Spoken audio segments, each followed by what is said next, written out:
புதுவை ராஜீவ்காந்தி மகளிர் மற்றும் குழந்தைகள் அரசு மருத்துவமனையில் பிறந்த குழந்தைகளுக்கு இருதய நோய் கண்டறியும் கருவியை முதல்வர் ரங்கசாமி இயக்கி வைத்தார்.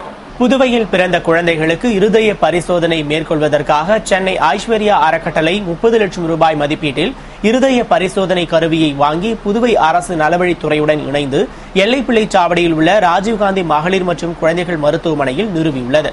அதனை பயன்பாட்டிற்கு இயக்கும் விழா சுகாதாரத்துறை இயக்குநர் ராமன் முன்னிலையில் நடைபெற்றது. விழாவில் சிறப்பு விருந்தினராக முதல்வர் ரங்கசாமி கலந்து கொண்டு இருதய பரிசோதனை கருவியை இயக்கி வைத்தார். விழாவில் உள்ளிருப்பு மருத்துவ அதிகாரி சுந்தர்ராஜ், மருத்துவ கண்காணிப்பாளர் கஸ்தூரி, டாக்டர் துரைராஜ் உள்பட பலர் கலந்து கொண்டனர்.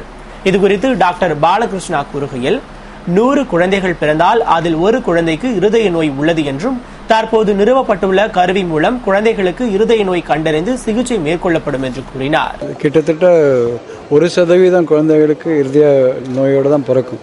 அப்படின்னா 100 குழந்தை பிறந்தாக்க கிட்டத்தட்ட ஒரு குழந்தைக்கு ஹார்ட்டில் வியாதி இருக்கும். இது பிறந்த உடனே கண்டுபிடிச்சிட்டாக்க அதுக்கு சிகிச்சை கொஞ்சம் ஈஸியாக போயிடும்.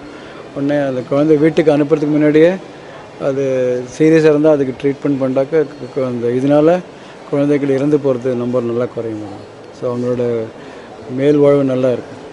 பிறந்த குழந்தைகளுக்கு பிறந்த உடனே அது மாதிரி இதயத்தில் ஓட்டையோ அல்லது ஏதாவது பிரச்சனைகள் இருந்தால் அதை தெரிஞ்சு உடனடியாக அறுவை சிகிச்சையோ அல்லது வேறு மருந்துகள் மூலமாகவோ குணப்படுத்துவதற்குரிய ஒரு நல்ல பணியை நம்முடைய டாக்டர் திரு பாலகிருஷ்ணன் அவர்களோடு இணைந்து அவருடைய குழு நம்முடைய அரசு குழந்தை மகப்பேறு மருத்துவமனையில் தொடங்கியிருக்கிறாங்க. வாரத்தில் 2 நாள் முதல்ல இப்போ இங்கே அந்த பரிசோதித்து கண்டுபிடிச்சி சிகிச்சை அளிப்பதற்குரிய நடவடிக்கை எடுத்திருக்கிறோம். அவங்களோட ஒரு ஒப்பந்தத்தின் மூலமாக இந்த பணியை தொடங்கியிருக்கிறோம். இதன் மூலமாக குழந்தைகளுடைய இறப்பு விகிதத்தை, பிறந்த குழந்தைகளுடைய இறப்பு விகிதத்தை குறைக்க முடியும் என்ற ஒரு எண்ணம். நிச்சயமாக அந்த குழந்தைகளுடைய பிறப்பு சமயத்தில் இறக்கின்ற இறப்பு விகிதம் குறையும். புதுவையில் நடைபெற்ற 2 கிராம மீனவர்கள் பேச்சுவார்த்தையில் சப் கலெக்டர் முன்னிலையில் மீண்டும் மோதல் ஏற்பட்டதால் பெரும் பரபரப்பு ஏற்பட்டது. புதுவையில் 2 கிராம மீனவர்களுக்கிடையே ஏற்பட்ட மோதல் காரணமாக வம்பாக்கிரபாளையம் கிராம பஞ்சாயத்தாரிடம் வடக்கு எஸ்பி ராமராஜும், வீராம்பட்டினம் மீனவ பஞ்சாயத்தாரிடம் கிராமப்புற எஸ்பி தேவி சிகாமணியும் தனித்தனியாக பேச்சுவார்த்தை நடத்தினர். இதனைத் தொடர்ந்து சாரம் கலெக்டர் அலுவலகத்தில் சமரச பேச்சுவார்த்தை நடைபெற்றது. சப் கலெக்டர் வின்சென்ட் ராயர் முன்னிலையில் நடைபெற்ற பேச்சுவார்த்தையில் காவல் கண்காணிப்பாளர்கள் ராமராஜு, தேவி சிகாமணி, தாசில்தார் ரமேஷ், வீராம்பட்டினம் மீனவ கிராம பஞ்சாயத்து தலைவர் கஜேந்திரன், செயலாளர் பாஸ்கர், காங்கேயன், விஸ்வநாதன், வம்பாக்கிரபாளையம் மீனவ பஞ்சாயத்து தலைவர் புத்துப்பட்டான், தனசேகர் உள்பட மீனவர்கள் பலர் கலந்து கொண்டனர். அப்போது 2 கிராம மீனவர்களும் பல்வேறு கருத்துக்களை தெரிவித்தனர். மேலும் வம்பாக்கிரபாளையம் மீனவர்கள் தடை செய்யப்பட்ட சுருக்கு வலையை பயன்படுத்துவதாலேயே பிரச்சனை ஏற்படுகிறது என்றும், எனவே அதனை தடை செய்ய வேண்டும் மற்றும் 3 மீனவர்களை தாக்கியவர்கள் மீது காவல்துறை நடவடிக்கை எடுக்க வேண்டும் என்றும், பெரிய மீன் மார்க்கெட்டில் மீன் விற்க செல்லும் வீராம்பட்டினம், நல்லவாடு உள்ளிட்ட கிராமங்களைச் சேர்ந்த பெண்களை மிரட்டுவதாகவும் மீன் விற்க தடை விதிப்பதை நிறுத்த வேண்டும் என்றனர். அதுபோன்று வம்பாக்கிரபாளையம் மீனவர்கள் பேசும்பொழுது வீராம்பட்டினம் மீனவர்கள் அடிக்கடி தாக்குதல் நடத்துவதாகவும், தற்போது நடந்த பிரச்சனை திட்டமிட்டபடி நடத்தப்படவில்லை என்றும், ஒரு சிலர் பிரச்சனை செய்தால் ஊரே திரண்டு கலவரத்திற்கு காரணமாவதாகவும், இனி பிரச்சனை வராமல் பார்த்துக் கொள்கிறோம் என்றனர். அப்போது திடீரென 2 கிராம மீனவர்களுக்கிடையே கடும் வாக்குவாதமும் தள்ளுமுள்ளும் ஏற்பட்டது. மேலும் ஒருவரை ஒருவர் தாக்க முயன்றனர் மற்றும் பேச்சுவார்த்தை நடந்த அறையில் நாற்காலிகள் சிதறியதால் பெரும் பரபரப்பு ஏற்பட்டது. அவர்களை போலீசார் தடுத்து நிறுத்தி இதுபோன்று நடந்து கொண்டால் சமரச நடவடிக்கையை நிறுத்திவிடுவதாக எச்சரிக்கை விடுத்தனர். இதன்பின் 2 கிராம மீனவர்களும் சமரசமாயினர். மேலும் வீராம்பட்டினம் மீனவர்களை தாக்கியவர்கள் மீது நடவடிக்கை எடுக்கப்படும் என்று அதிகாரிகள் தரப்பில் தெரிவிக்கப்பட்டது. மற்றும் வீராம்பட்டினம் செங்கழுநீர் அம்மன் கோவில் தேர் திருவிழா நடைபெறவுள்ள நிலையில் இதுபோன்ற பிரச்சனைகளில் ஈடுபடக்கூடாது என்று அறிவுறுத்தினர். இதனையடுத்து 2 கிராம மீனவர்களிடையே சமரசம் ஏற்பட்டு கைகுலுக்கிக் கொண்டு கலைந்து சென்றனர்.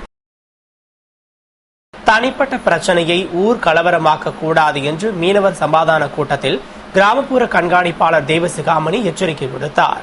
புதுவையில் 2 தினங்களுக்கு முன்பு வம்பாக்கிரபாளையம் மற்றும் நல்லவாடு, வீராம்பட்டினம் மீனவர்களுக்கு இடையே மோதல் ஏற்பட்டது. அந்த பிரச்சனையை தீர்க்கும் வகையில் கிராமப்புற காவல்துறை கண்காணிப்பாளர் தெய்வசிகாமணி தலைமையில் வீராம்பட்டினம் மீனவர்கள் சமாதான கூட்டம் தவளக்குப்பம் கண்காணிப்பாளர் அலுவலகத்தில் நடைபெற்றது. ஆய்வாளர் மோகன்குமார், உதவி ஆய்வாளர் பாபுஜி மற்றும் வீராம்பட்டினம் மீனவ பிரதிநிதிகள் 50க்கும் மேற்பட்டோர் கலந்து கொண்ட கூட்டத்தில் மீனவர்கள் கூறுகையில், மீன்பிடிக்கும் போது வம்பாக்கிரப்பாளையம் மீனவர்களால் பிரச்சனை ஏற்படுவதாகவும், இதனால் வம்பாக்கிரப்பாளையம் மீனவர்கள் தங்களை புதுவை மீன் விற்பனை நிலையத்தில் மீன் விற்பனை செய்ய விடுவதில்லை என்றும், இது தொடர்கதையாக உள்ளதால் இனி தங்கள் பகுதியில் உள்ள தேங்காய்த்திட்டு துறைமுகத்தில் வம்பாக்கிரப்பாளையம் மீனவர்கள் வந்து மீன் வாங்குவது, விற்பது மற்றும் துறைமுகத்தில் படகுகளை நிறுத்துவதற்கு அனுமதிக்க மாட்டோம் என்று ஆவேசமாக கூறினர். இதற்கு பதிலளித்து கண்காணிப்பாளர் தெய்வசிகாமணி கூறுகையில், மீனவர்கள் ஒருவர் இருவர் அடித்துக் கொள்வதை கிராம பிரச்சனையாக மாற்றக்கூடாது என்றார்.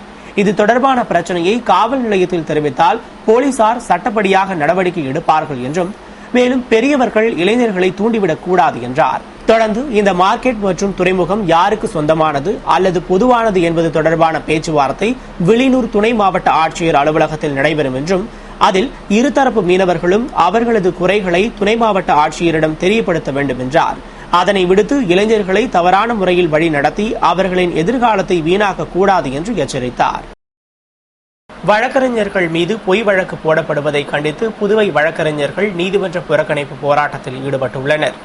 தமிழகத்தில் வழக்கறிஞர்கள் மீது பொய் வழக்கு போடுவதை கண்டித்தும், குன்னூரில் நீதிபதி தங்கராஜ் கைது செய்யப்பட்டதை கண்டித்தும் 2 நாட்கள் புதுவையில் நீதிமன்ற புறக்கணிப்பு போராட்டத்தில் ஈடுபடப் போவதாக அறிவித்திருந்த புதுவை வழக்கறிஞர்கள் சங்கத்தினர் அதன்படி நீதிமன்ற புறக்கணிப்பில் ஈடுபட்டனர்.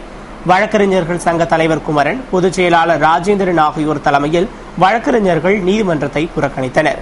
சுமார் 400க்கும் மேற்பட்ட வழக்கறிஞர்கள் நீதிமன்ற புறக்கணிப்பு போராட்டத்தில் ஈடுபட்டதால் பணிகள் முற்றிலும் பாதிக்கப்பட்ட நிலையில் இப்போராட்டம் 5ஆம் தேதி நாளையும் தொடர்கிறது. தமிழகத்தில் சமீப காலமாக வழக்கறிஞர் மீது காவல்துறையானது பொய்யான வழக்குகளை தொடுத்துக் கொண்டு வருகிறது.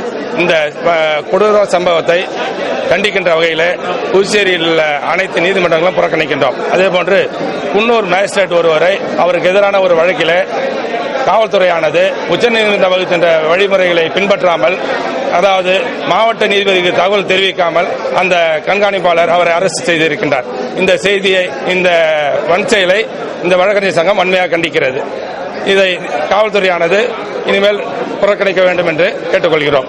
இந்த நீதிமன்ற புறக்கணிப்பு மூலம் அந்த காவல்துறையை கண்டிக்கிறோம். இன்றும் நாளையும் பாண்டிச்சேரி முழுவதும் உள்ள நீதிமன்றங்களை புறக்கணிக்கின்றோம். வில்லியனூர் துணைமின் நிலையத்தில் திடீரென பழுது ஏற்பட்டதால் புதுவை நகரமே இருளில் மூழ்கியது. எனவே பொதுமக்கள் மிகவும் சிரமத்திற்கு உள்ளானார்கள். புதுவையில் வில்லியனூர், பாகூர், தொண்டமாநத்தம் ஆகிய 3 இடங்களில் அதிக சக்தி கொண்ட துணைமின் நிலையங்கள் உள்ளன. நெய்வேலியிலிருந்து இந்த 3 மின் நிலையங்கள் வழியாக மரப்பாலம் உள்ளிட்ட 9 துணைமின் நிலையங்களுக்கு மின்சாரம் எடுத்து வரப்பட்டு இந்த 9 துணைமின் நிலையங்களிலிருந்து மின்கம்பங்கள் வழியாக வீடுகளுக்கு மின் விநியோகம் செய்யப்படுகிறது. இந்நிலையில் வில்லியனூர் துணைமின் நிலையத்தில் நேற்று புதன்கிழமை மாலை திடீரென பழுது ஏற்பட்டதால் புதுவை நகரமே இருளில் மூழ்கியது. புதுவை பேருந்து நிலையம், கடற்கரை சாலை போன்ற பொதுமக்கள் அதிகம் நடமாடும் சாலைகளில் மின்தடை ஏற்பட்டதால் பாதசாரிகள் பெரிதும் அவதிக்குள்ளானார்கள். அதுபோன்று வாகன ஓட்டிகளும் மிகவும் சிரமம் அடைந்தனர். இது மட்டுமின்றி மின்தடையால் வீட்டில் இருந்தவர்களும் பெரிதும் பாதிக்கப்பட்டனர். பகலில் கொளுத்திய வெயில் காரணமாக இரவில் வீட்டுக்குள் வெப்பம் அதிகமாக இருந்தது. ஆனால் மின்தடை காரணமாக மின்விசிறி, ஏசி இயங்காமல் மக்கள் புழுக்கத்தில் தவித்தனர். இந்த மின்தடையினால் நகரில் உள்ள சிக்னல் விளக்குகள் எரியாமல் போக்குவரத்து மிகவும் பாதிக்கப்பட்டது. இதனையடுத்து போக்குவரத்து போலீசார் போக்குவரத்தை சரி செய்தனர். இந்நிலையில் மின்துறை அதிகாரிகள் வில்லியனூர் துணைமின் நிலையத்தில் விரைந்து சென்று 2 மணி நேரத்தில் போராடி பாதிப்பை சரி செய்தனர். NLC பங்கு விற்பனைக்கு எதிர்ப்பு தெரிவித்து புதுவை மின்துறை ஊழியர்கள் மின்துறை அலுவலகம் முன்பு ஆர்ப்பாட்டத்தில் ஈடுபட்டனர். புதுவை மின்துறை பொறியாளர் மற்றும் தொழிற்சங்கங்கள் சார்பில் NLC பங்குகளை விற்கக்கூடாது என வலியுறுத்தியும், பொதுத்துறை நிறுவனங்களை தனியாருக்கு தாரை வார்க்கக்கூடாது, மின்துறையை தனியார் மயமாக்கக்கூடாது உள்ளிட்ட கோரிக்கைகளை வலியுறுத்தி புதுவை தலைமை மின்துறை அலுவலகம் முன்பு ஆர்ப்பாட்டம் நடத்தப்பட்டது. கூட்டமைப்பு பொதுச் செயலாளர் ராமசாமி தலைமையில் நடைபெற்ற ஆர்ப்பாட்டத்தில் தொழிற்சங்கங்களைச் சேர்ந்த நிர்வாகிகள் மற்றும் மின்துறை ஊழியர்கள் பலர் கலந்து கொண்டு மத்திய அரசுக்கு எதிராக கோஷமிட்டு ஆர்ப்பாட்டத்தில் ஈடுபட்டனர். மத்திய பொதுத்துறை நிறுவனமான NLC நிறுவனத்தினுடைய பங்குகளை 5% தனியாருக்கு விற்பனை செய்வதென்று முடிவு செய்திருப்பதை கண்டிக்கிறோம். புதுச்சேரி மின்சாரத்துறையில் பணியாற்றக்கூடிய ஊழியர்கள், பொறியாளர்கள் சார்பாக மத்திய அரசாங்கத்தினுடைய அந்த மக்கள் விரோத உலகமய தாராளமய தனியார்மய கொள்கையை நாங்கள் வன்மையாக எதிர்க்கிறோம்.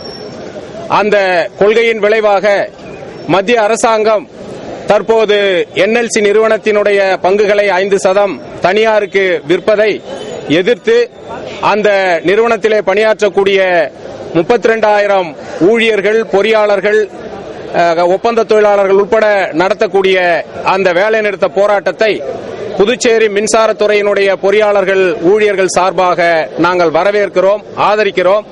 மத்திய அரசாங்கத்தை பொறுத்தவரை அந்த கொள்கையை கைவிட்டு பங்குகளை விற்பதை நிறுத்த வேண்டும் என்று வலியுறுத்துகிறோம். புதுவை நோனாங்குப்பம் அருள்மிகு அகிலாண்டேஸ்வரி உடனுரை ஸ்ரீ கைலாசநாதர் ஆலயத்தில் திருக்கல்யாண உற்சவம் கோலாகலமாக நடைபெற்றது.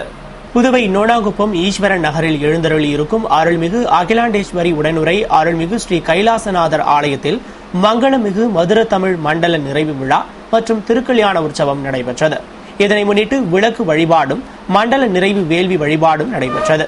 தொடர்ந்து சுவாமிகளுக்கு சிறப்பு அபிஷேக ஆராதனையுடன் சிறப்பு பூஜைகள் நடைபெற்றன. பின்னர் விநாயகர் கோவிலில் இருந்து மாப்பிள்ளை வீட்டார், பெண் வீட்டார் சார்பாக தட்டு வரிசை எடுத்து வரப்பட்டு மங்கள இசை முழங்க அம்மையப்பருக்கு திருக்கல்யாண வைபோகம் நடைபெற்றது.